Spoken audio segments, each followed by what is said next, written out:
አሜሪካ ጦርነት ከከፈተችባት ቀናት ጀምሮ የኢራን እስላማዊ መንግስት ዘብ ቀጠናውን እንዳሻው እየፈነጨበት ይገኛል። ኑሮ በየቀኑ በባህሬን በኩዌትና በጆርዳን እጅግ አስፈሪ መሆኑ እንዲሁ ቀጥሏል። የአሜሪካ ጦር ቤዝ ላይ መሰረት ያደረገ ጥቃቴን አላቆምም ያለችው ኢራን በተኩስ በሚሳኤልና በድሮኖች ሶስቱን ሀገሮች የቁም ስቅላቸውን እያሳየች ትገኛለች።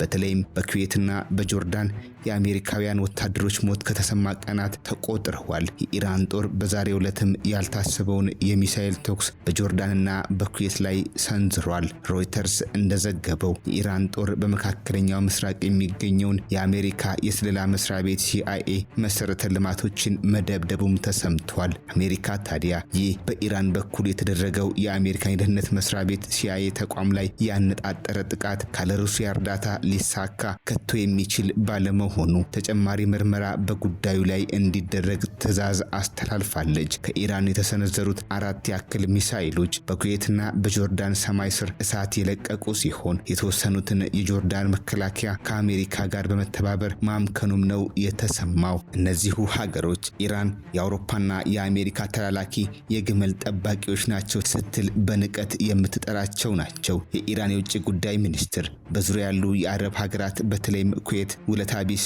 ያለፈውን ጊዜ ማስታወስ የተሳናት ለጠላት መጠለያ የሆነች የማትረባ ሀገር ናት ሲሉ ጠርተዋታል። ኢራን እንደምትለው የዛሬው የኩዌት ድብደባ የአሜሪካን ጦር ማርቀቅ ላይ ያለመና በኩዌት የሚገኘው የአሜሪካ ቤዝ ለኢራን ፈጽሞ ስጋት እንዳይሆን የሚያደርግ ነው ብሎታል። የኩዌቱን ድብደባ የኢራን ወታደር ኦፕሬሽን ተንደርቦልት ሲሉ ጠርተውታል። ይህም ቃል ለመጀመሪያ ጊዜ በእስራኤላውያን በጥቅም ላይ የዋለ ወታደራዊ ጽንሰ ሐሳብ ሲሆን ወደር አልባ ወታደራዊ የበቀል ተጋድሎ ተብሎ ሊተረጎም የሚችልም ነው። የቃሉ ወታደራዊ አገልግሎት የቀጠለው ደግሞ እስራኤል በኡጋንዳ ኢንቴቤ ያደረገችውን በፍልስጤማውያን ከተጠለፈ አውሮፕላን ውስጥ ዜጎቿን ያስለቀቀችበትን ዓለምን አጀብ ያስባለ ኦፕሬሽን ማድረጓን ተከትሎም ነው። ይህ ቃል ዛሬም ኢራን በጠራችው ወታደራዊ ስትራቴጂ በመንደፍ ብቅ እንዳለችም በወታደራዊ እዙ ቃል አቀባይ በብርጋዴር ጀነራል መሐመድ አግራሚና በኩል ተናግራለች። ቃል አቀባዩ የወጣው አዲስ ስትራቴጂ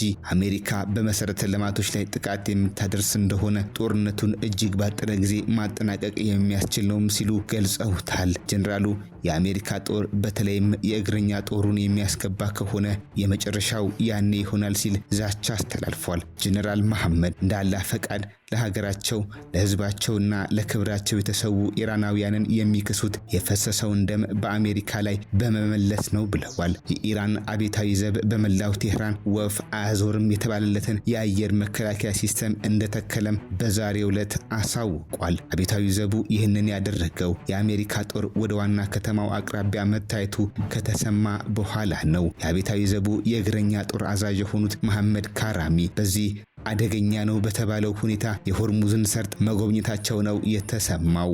የእግረኛ ጦር አዛዡ ባላህ እርዳታ የጠላትን ክንድ ለመስበር ሀገራቸው ኢራን ምንም የሚሳናት እንደሌለ ተናግረዋል። ለዚህም ታላቅ ጀብዱ የኢራን ብርቱ ወታደሮች ምስጋና ይገባቸዋል ብለዋል። ተንታኞች ታዲያ የኢራን ይህን ያክል መጠንከር ሀገሪቱ ከተገመተው በላይ ወታደራዊ አቅም ያላት መሆኗን አመላካሽ ነው ብለውታል። የአሜሪካ ወታደሮች ግድያም በአሜሪካ ጦር ውስጥ አንዳች ድንጋጤ ሳይፈጥር የቀረ አይደለም። በኢራን ላይ ወታደራዊ ግዳጅ ከኦቫሉ ቤትና ከፔንታገን የወሰደው የማዕከላዊ እዝ ወይም ሴንትኮም የአጸፋ ምት እንደሚወስድ መናገሩም ለዚሁ እንደሆነ የተሰማ ነው። ከቀናት በፊት የአሜሪካው ፕሬዝዳንት ዶናልድ ትራምፕ ሀገራቸው በኢራን ውስጥ ብርቱ ትግል እያደረገች እንደሆነ ነገር ግን ሌሎች የአውሮፓ ሀገሮች እየደገፏት አለመሆኑን መናገራቸውም ያልተገመተ ኪሳራ እያስተናገደች እንደሆነ የሚጠቁም ነው ሲሉ ብዙዎች የሚናገሩት ነው። ኢራን አጎራባች ቀጠናዎችን ባልተቋረጠ ድብደባ ስታስደነብር የአሜሪካ ጦር ትኩረቱን ሁሉ በሆርሙዝ ላይ እንዳደረገም ነው የታወቀው። የአሜሪካው የመከላከያ ሚኒስትር ፔት ሄጌስ የኢራን የመከላከል አቅምም ይሁን የማጥቃት አቅም መክኗል ሲሉ መናገራቸውም ለትችት የተጋለጠ ሆኗል። ሚኒስትሩ በንግግራቸው አሁንም ቢሆን $70 ቢሊዮን አስፈላጊ እንደሆነ ተናግረዋል። የአሜሪካ ጦር እስካሁንም ቢሆን በኢራን ላይ ለጀመረው ዘመቻ $37 ቢሊዮን ሳያባክን እንዳልቀረም ነው መረጃዎች የሚያመለክቱት። የዶናልድ ትራምፕ መቀነት በእርግጥም ተጨማሪ 70 ቢሊዮን ዶላሩን የሚያወጣ ይሆን የሚለው አልተመለሰም። ታዲያ ይህንን የአሜሪካ ዴሞክራቶች በጽኑ እያወገዙት ይገኛሉ። ያልታሰበው እየሆነ የተቸገሩት የአሜሪካ ባለስልጣናት ታዲያ አንዳች መደናገጥ ውስጥ ገብተዋል የሚሉ ዘገባዎችም እየወጡ ይገኛል። ፕሬዝዳንት ትራምፕ አሜሪካ B1 የተባለውን ለልዩ ኦፕሬሽን አገልግሎት ላይ ብቻ የሚውለውን ቦምበር በኢራን የኒውክሌር ልማት ላይ ለመጠቀም እንደሚገደዱም በዛሬው ዕለት በይፋ ተናግረዋል። ይህም B1 የተባለው ቦምበር መሬት ውስጥ ጥልቅ ዘልቆ መሰረተ ልማቶችን የማውደም ምሽጎችንም የመስበር አንዳች አቅም ያለው እንደሆነ ነው መረጃዎች የወጡት።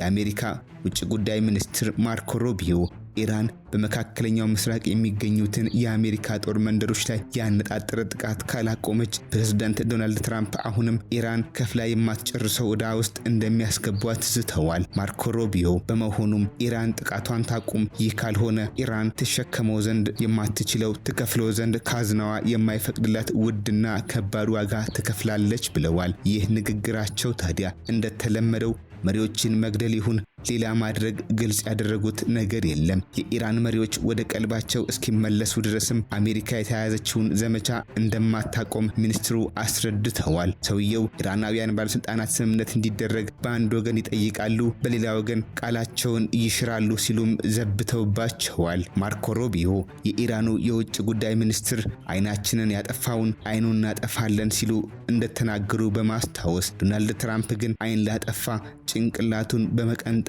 በቀል የሚፈጽሙ ናቸው በማለት የሀገራቸውን አይነኪነት ለመናገር ሞክረዋል። የጦር ተንታኞች የኢራን አቅም የሚቀመስ አይደለም፣ አሜሪካም ዳግም ማጤን የሚኖርባት ነገር አለ ሲሉ የሚደመጡ ናቸው። እነዚሁ ተንታኞች የኢራን ኢላማዎች ውጤታማ ሲሆኑ መስተዋላቸው የሩሲያና የቻይና የደህንነት ተቋማት እጅ አለበት ሲሉም ግምታቸውን ያስቀምጣሉ። በእርግጥ አልጀዚራ ላይ በሰፈረው ዳሰሳ የኢራን ወታደራዊ አቅም በራሱ በእጅጉ መጎልበቱ ግዳጃቸውን በተገቢው የሚወጡ ውስብስብ ድሮኖች፣ ሚሳኤሎችና ጠላፊ ቴክኖሎጂዎች የአሜሪካን እቅድ እያከሸፉ ነው ተብሎላቸዋል። አሁንም ቢሆን በተለይም በጆርዳን፣ በባህሬን እንዲሁም በኩዌት ያሉ የአሜሪካ ወታደሮች ኢራን ክንዷን በምታሳርፍበት ሬንጅ ውስጥ ያሉ በመሆናቸው በተለመደው መልኩ ልትደመስሳቸው ትችላለችም እያሉ ስጋታቸውን እያስቀመጡ ነው። ይህንንም እየከፋ የመጣውን የመካከለኛው ምስራቅ የተኩስ ልውውጥ እየፈራና የማይገመት ነው እያለ ያለው የእንግሊዝ መንግስት ዜጎቹ በተለይም ወደ ኩዌት መጓዛቸውን እንዲያቆሙ በዛሬው ዕለት የጉዞ ማሳሰቢያ አውጥቷል።